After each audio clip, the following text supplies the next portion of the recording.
Did you first get into that booth and like say, yo, all right, this is it? I personally want to say 18. When I was 17, I had a little rap group, but that ain't really do much. That was on like one song, so I'm not really gonna count that in anything. That was more like preseason work. Okay. You never really count the preseason. You feel me? Okay. Like a team could go 4-0 in the preseason, but what the fuck is a preseason? That shit ain't going. That's not taking you nowhere. Right. So boom, that's what I looked at that as. At 18, I would say that was the first time that I went to the studio by myself and embodied the booth. Have you always been? Has your rhyme flow and has the cadence always been like the way it is? Yes. So a lot of your stuff, for me personally, it sounds like a lot of like spoken word, like on the beat. Yes. I think I told you that shit. Yeah. It's definitely. How did you come up with that, bro?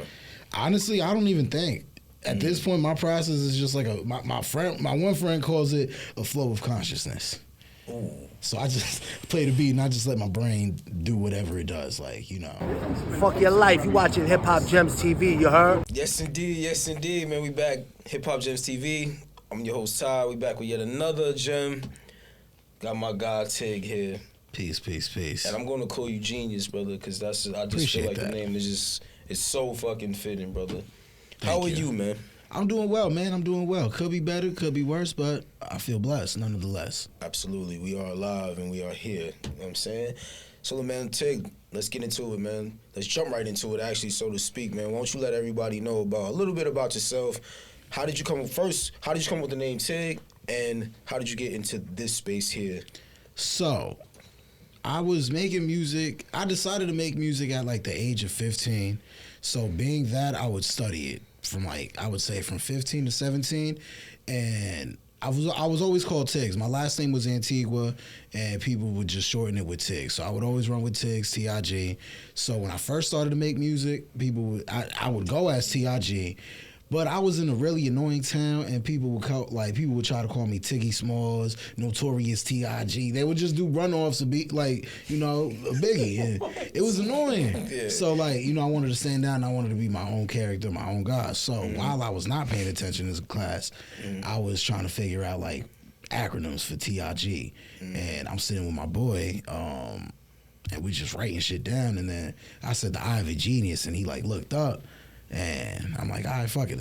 We running with that one. You were 15 at the time for this. I was 17 now.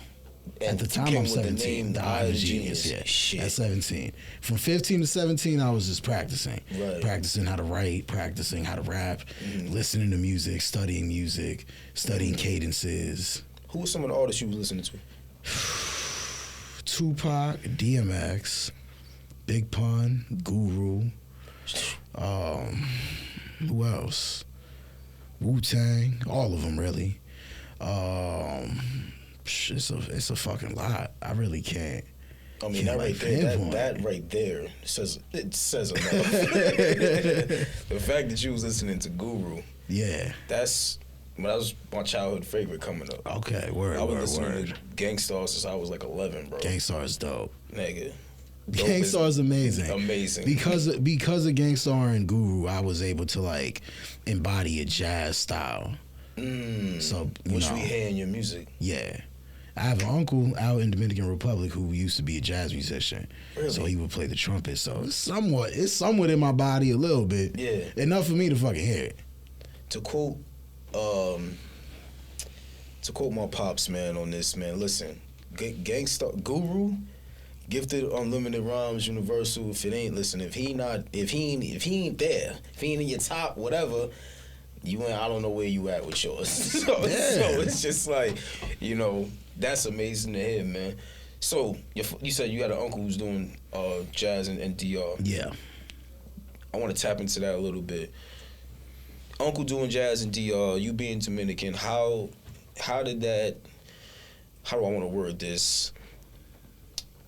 Being Latino in hip hop, I want to go into. How is that looking like for you, man? To be honest with you, right, I'm Afro-Latino. So, off bat, beautiful. I always got, how do I say this? I gotta think about this. Spanish people never really accepted me, to be honest with you, because they already have that white, like, mindset.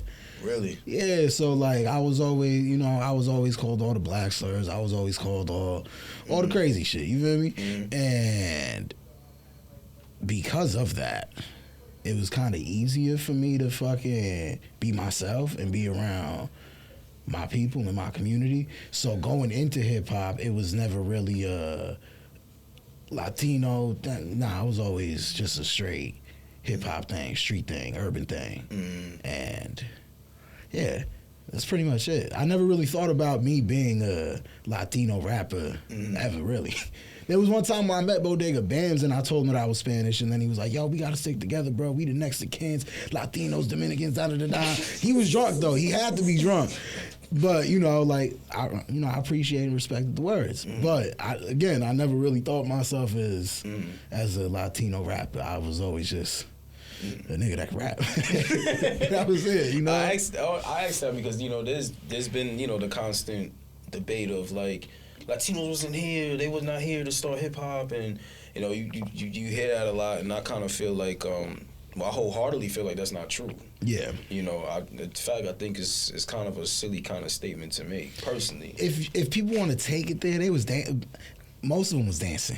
You feel me? Most of them was dancing. Okay. If they wasn't dancing, then they was doing graffiti. Right. Very rare of them was like really making music, MCing like that. It took for the ones that was already growing up with the black community to take up the rapping side. If you really notice it, like if you look at Fat Joe, if you look at Big Pun, if you look at just anyone, it was already amongst that type of crowd. Right.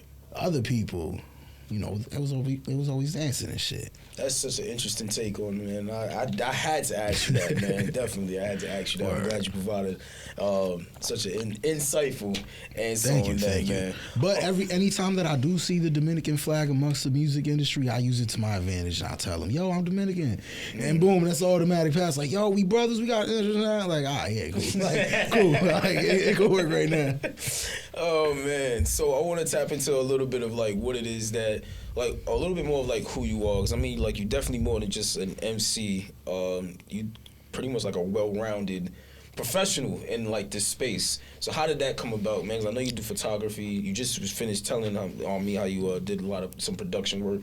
So how did you get introduced to a little bit of that? So, being that I was in music, I always wanted to be around it. So me being an artist, I knew that being an artist sometimes is not sufficient enough to break through the doors. So I wanted to put myself behind the scenes and, you know, work whatever. I was doing the most. Like, I was volunteering fucking festivals for like 4 days, no fucking pay. Fucking working video shoots, free volunteer shit. You know, I was doing a lot of free things. I was doing like street teamwork for a record label, again for the free. And it wasn't up until like recent that I started kind of getting paid like a little bit of those behind the scene things. So I always just wanted to stick around the environment of it, you know? So that's pretty much how I was just like stood around. First, it started with like music production. I had a friend who was working music videos. He brought me along. I did a couple volunteer joints, and then from there, I just met a couple more people, and it just kept progressing into other things. Fire, brother. I want to circle back to a little bit of like your beginning and kind of like get into like more a little bit of the rap shit. Yeah. When did you first? Actually, you know, at 17, I know you came in with the name. So when did you first get into that booth and like say, yo, all right, this is it? I personally want to say 18. When I was 17, I had a little rap group, but that ain't really do much. That was on like one song, so I'm not really gonna count that in anything. That was more like preseason work. Okay. You never really count the preseason. You feel me? Okay. Like a team could go 4-0 in the preseason, but what the fuck is a preseason? That shit ain't going. That's not taking you nowhere. Right. So boom, that's what I looked at that as. At 18, I would say that was the first time that I went to the studio by myself and embodied the booth. Have you always been? Has your rhyme flow, has the cadence always been like the way it is? Yes. So a lot of your stuff, for me personally, it sounds like a lot of like spoken word, like on the beat. Yes. I think I told you that shit. Yeah. It's definitely. How did you come up with that, bro? Honestly, I don't even think. At this point, my process is just like my one friend calls it a flow of consciousness. Ooh. So I just play the beat and I just let my brain do whatever it does. Like, you know. I gotta say this, man. I had just bigged you up to one of the producers who was here. I was like, yo, that brother out there, God level MC. Thank you. So and then no comparison, none of that. But when I fucking hear you, bro, like you take me to like pun, my nigga. Thank you. That's a lot. That's a lot. That's a big compliment. You know? Yeah, man. I like also being too when I was also younger and growing into the space. Like at 18, 19, I was definitely around really good fucking people. You know, I was always I was around the Cause of Knowledge. They were a group in New Jersey. Now they're split with Fat Boy Sharif. You know, we all came around together. So me being the fly on the wall, the youngest in the fucking room, being around them, they're all old. They all, you know, they all maneuver into space. So I'm just little bruh. So they bringing me, introducing me to certain people, but I'm studying everything, maneuvering, learning who's who. And, you know, as time progressed, that's where I like, you know, my wings started to spread and I would just hit people up on my own strength and implement whatever I studied from them onto my own shit. So, you know, I definitely had a lot of good teachers around when I would say from the age of 18 to 22. I'll say 22, 23. Peak years of like when you kind of like need some of that OG knowledge, I would say. It was definitely helpful, and not a lot of people are granted with that opportunity. And I was just about to get into that. That's not even something that you even hear a lot. I mean, especially from the young kids, like a lot of them don't have that. A lot of them don't want to be a fly on the wall. Nah. A lot of them don't want to study hip-hop the way you said you had to go back and study and learn and actually treat this shit like an 82-game season. Like, yo, you know what? I got to train before the season starts, before this fall comes about. So that speaks of value to just your level MC and just your fucking character. You know? Thank you. Absolutely, bro.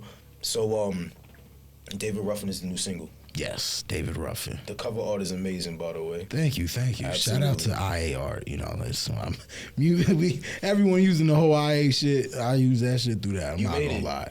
I personally didn't make. I mean, I typed it, yeah, sure, but like that's about it, you know. Oh, but hey, you know, it's up here that count. You still got to create something. Absolutely. But. You know, shout out to Midjourney for that. And shout out to my friend for putting me on to Midjourney, because if it wasn't for him, I wouldn't be able to do that. Shout out to the friend. Shout out to the friend. His name is Ice Made It. If he ever sees this, shout out to you, my boy. How did you come up with the name David Ruffin? Or why the name David Ruffin for the single? I'll be real. It was written already in the rhymes. So as I was writing the rhymes, and then when I said the David Ruffin line, I was like, God damn, that shit hard. Boom, that's gonna be the name of the song, David Ruffin. Boom. Dope so shit. That's pretty much. That was it. There was nothing else to that. The process in which how you went about, and this is just like not even just with this song, but just most of your material. What's your creative process like? Because before you answer that, you're literally like spitting your ass off, right? So it's like, what is the process? And like, are we like getting like throwaways of like, yo, I don't want to say that, like, because you are literally rapping your fucking ass off, bro. So I have to ask you. You guys get raw at like whatever you hear is at the moment thought. It's never like a throwaway. It's a lot of revision or you know certain things. Really, a lot of my creative process is I'm gonna say it's different for the last year. You know, I had a lot of different people around me that I kind of use as inspiration, so they were like a muse in a way. So whenever I would have them around purposely, I would just create just random shit. Just because they were around and their vibes just helped me just, you know, create the thing. So that would be my approach with that. And then when it came to the writing part, I would just fucking write the first fucking thing that I fucking like, really. Anything that I would just freestyle throughout the day. Anything that sticks throughout my head, I jot down real quick. And sometimes I'll do it while working. Sometimes I'll do it while tripping, you know. David Ruffin specifically, I was definitely shroomed out at work. I was shroomed out at work writing that. But that's because I took that approach. I said, all right. Wait, talk about shrooms at work. Yeah. Shrooms at work is crazy. You know, I was working at Bloomingdale's as a customer service rep, so it's easy. You know, so like. Wait, talk about shrooms. Yeah, shrooms. And you worked at Bloomingdale's. Mm-hmm. No Nigga, problem. how was that trip? You got people coming up to your face like, hey, do you know where this is at? Hey, Nah, see, so I was working the back as a return exchange. Okay. So the only thing, everything I'm dealing with is muscle memory. Okay. So ideally, I don't really need to talk to you. I just give you the first like autopilot answers. How you doing? Whatever. Da da da da. You tell me whatever your problem is. I fucking give you your money back, and then you're out. Okay. So just boom. Okay. And that's it. And I was was just the- be in my head, and I was just like freestyling right in my head. Dope So shit. as I'm there, not wanting to be there, I'll just jot shit down. Or I'll go on my break and go back to write and listen to the beat, whatever. But that's specifically how I made that song. I gotta ask you because a lot of people in the space that we in, and I shout out to my nigga Tree Mason, but that shroom shit is like really like the It's thing, heavy. bro. It's Can you definitely- describe it's a the heavy trip on thing. that?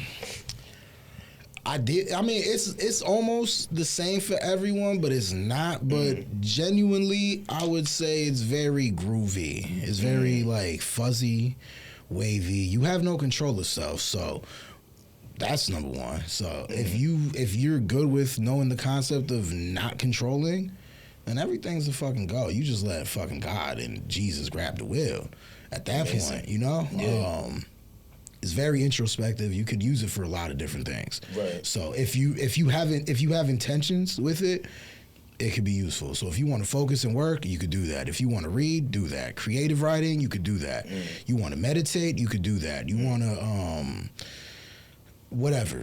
It helps for whatever. It has- the fuck. it You know? has- It it has has benefits. its things. Like if you're depressed and you want to feel a certain way for the day, you could do that. If you want to get a different view on things, you know, it's a bunch of shit that you could really fuck with. Me personally, I use it for creative writing. So like I'll tell myself like, but I won't go crazy. I'll do a little microdose, you know, responsibly, and you know I'll tell myself, all right, I'm gonna lock in, I'm gonna write. So I'll play the beat, and I'm just gonna force myself to write, whether I like it or not. I'm gonna write it, and I'll let myself decide the next few days on after I sober up and I'm more aware if I like it or not or if it fits. How's your beat picking process? Because I know you dropped Meta in November, and a lot of those beats was fire, bro. So, Thank you. I made them. I made them. Every single one of them. produced your whole shit. Yeah, that was the first project that I was able to self-produce. I've been teaching myself how to produce for like the last 5 years. So Meta's like the first thing that I was able to showcase as like, here's the producer side. But I didn't really tell people I'm the producer. I like have another producer name for that. But if you're watching this now, you know I made Meta. Holla at me for your beats. Wow. Yeah, thank you. Wow. Thank Come you, on, thank you. man. And I made that in a very, very good space. You feel Really? me? In a very, very great space. Great mental space. Had great people around. Had mad love around me. It was just mad, just dope to just bust out. When did you finish it? I want to say. Well, matter of fact, better question. When did you start it and when did you finish it? I started Meta in... We're in 2023. I'm high. We're in 2023. I started Meta back in October of 2021. Okay. So that's about a year? Yeah, About that's a when I year. started working on it, like making beats for it. No, scratch that. I want to say like October, November is when I started like making a shitload of beats. And then I'm like, oh, I could write to these. So I would just write to them from like, I would say from October up until, I want to say February. February is when I finished writing it. So I recorded that from February up until April. I asked spent that recording. because seasonal wise, I always want to know like what type of space artists we in. Because I know like winter you'll get like or whatever. Some people feel like yo we about to get some real grimy shit or whatever. Like, so that was interesting that you said, yo, you was in such a good space. I needed It was to know. good space all around. It was fucking all seasons. It was hot, cold, fucking spring, all this shit. You know, I was just in a dope space around great fucking people during that time frame. Amazing, brother. Will these same people be around you for their next project coming up? Definitely not. That's the kicker. But you know, you'll hear that you'll hear that on the next project too. You'll be like, all right, I see the shift. When can we expect the next project? I would like to say November. God willingly. Okay. I would like to say it's the project. The album's almost done. I'm already thinking about like the next 2 other projects that I want to fuck with. But right now I'm working on some shit. The single that David Ruffin's on. This is the album. The album's gonna be called What's it gonna be called? Eye of the All-Father is gonna be the name of that album. Okay. This shit is fucking crazy. The Eye of the All-Father. Yeah, Eye of the All-Father. This shit is phenomenal. Why that title, brother? All right, I'll be real. So, lately I've been using games for creative things. Okay. Whether it be titles or ideas, you know, whatever. I was playing Apex with my friend, and there's this character that I use, Bloodhound. That's why I named. There's a song called Bloodhound on Meta. It's because of that character. I fuck with that character. Okay. So. He has like a bunch of like specials and shit, and one of the names of the specials was Eye of the All-Father, and I'm like, yo, that shit hard. I'm snag that. I'm gonna take it, you know. My kid, man, he fucking, I don't know, maybe I think he get his ass bust on Apex. Yo, that game will fuck you up, bro. I get fucked up by them people, bro. He can't stand that shit. He like, yo, man, I can't fuck with the spots. Like, yo, I can't do it, Dad. He can't stand that shit. Listen. He like, yo, put on COD.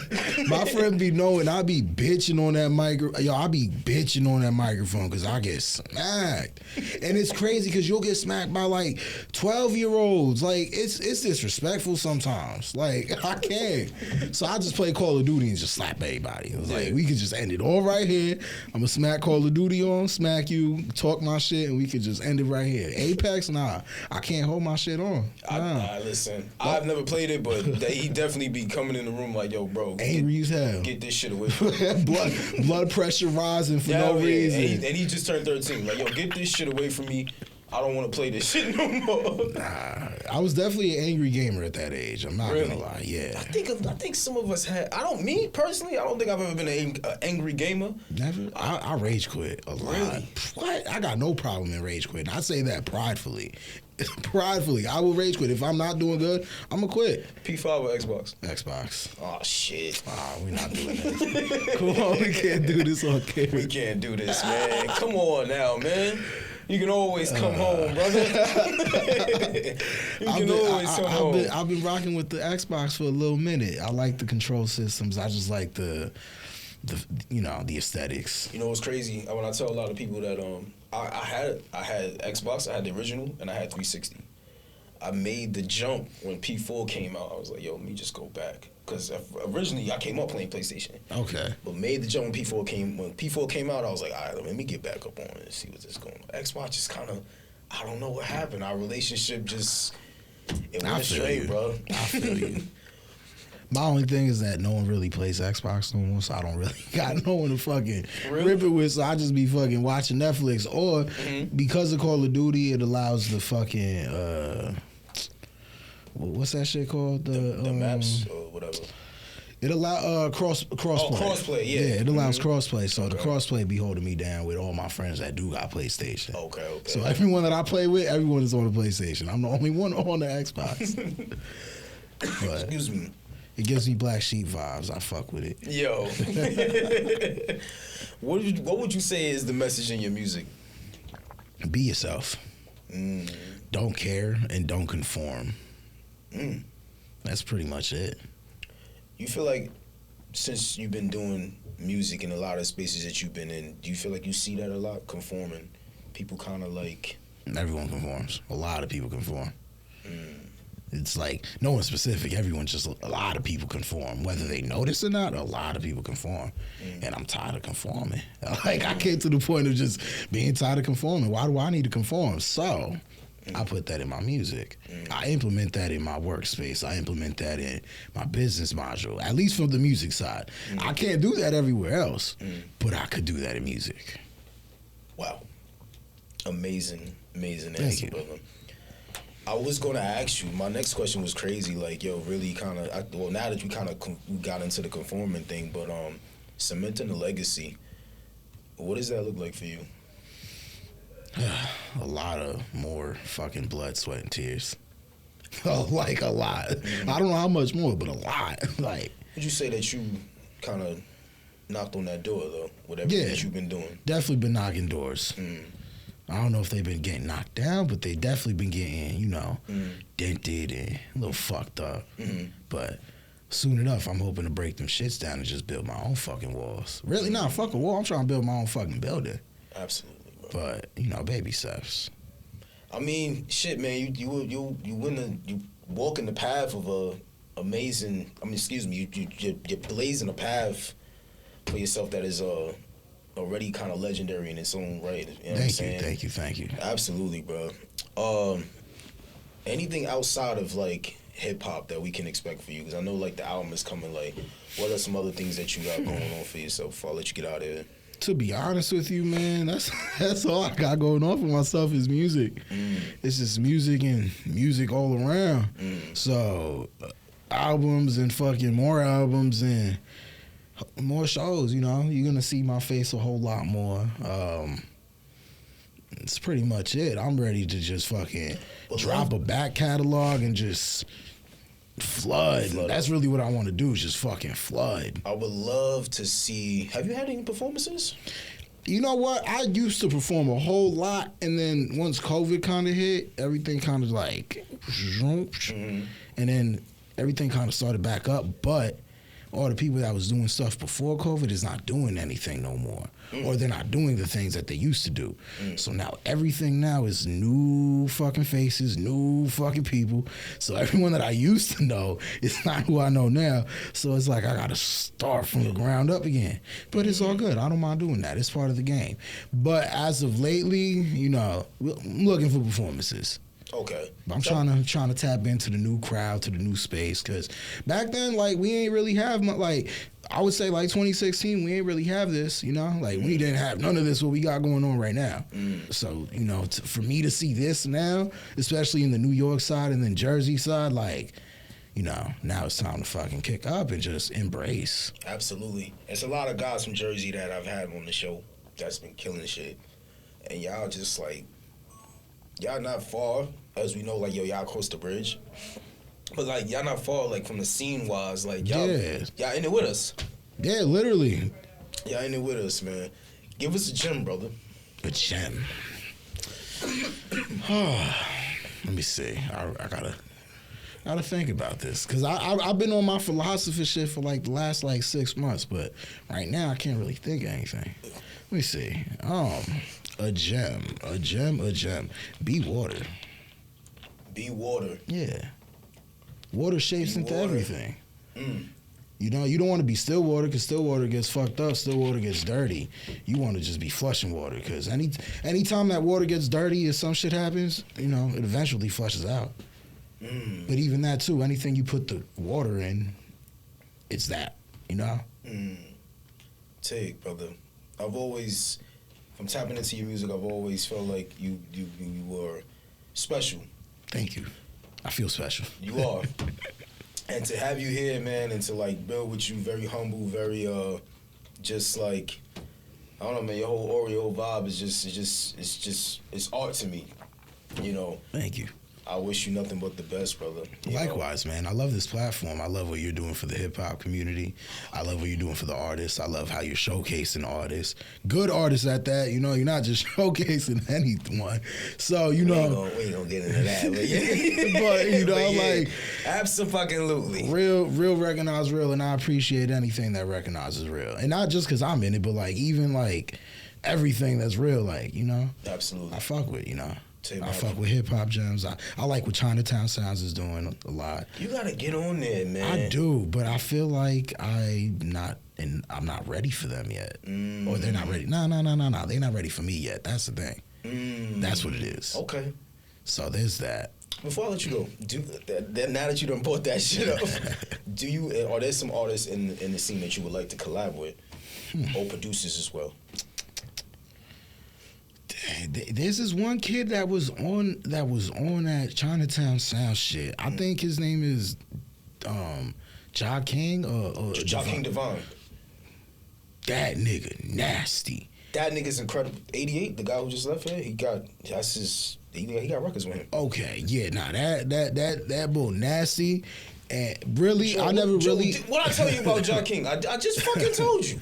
Yo, Nah, that nigga nasty, bro. So I'm a solo artist, so no one really ever like strikes me to want to work with. I heard his shit, I'm like, nah, I need him. Either I gotta get him a beat or I gotta get him on something that I got going on. But I know me and him could go ball for ball. We could spar on a record and go nuts on that shit. Live too, what? Nah, he got some shit going on. Ja King is Ja King is fucking dope. I got a lot of records with Fatboy Sharif too that you guys could definitely expect. Okay. Yeah. Me and Fat Man got a lot of things. I mean, Fat Boy, my bad. I call him Fat Man. I'm still tripping off you and Ja King even fucking potentially sparring. That shit right there would be dope. I never met him. Hopefully, I run into him eventually. I gotta run into him. Absolutely. So when I do, you know. Absolutely. Hopefully. Tig, I appreciate you, brother. Y'all tap in, man. Y'all get to know my guy Tig. Very, very, very God level MC. Hip Hop Gems TV, man. Y'all know what to tune into. We out of here.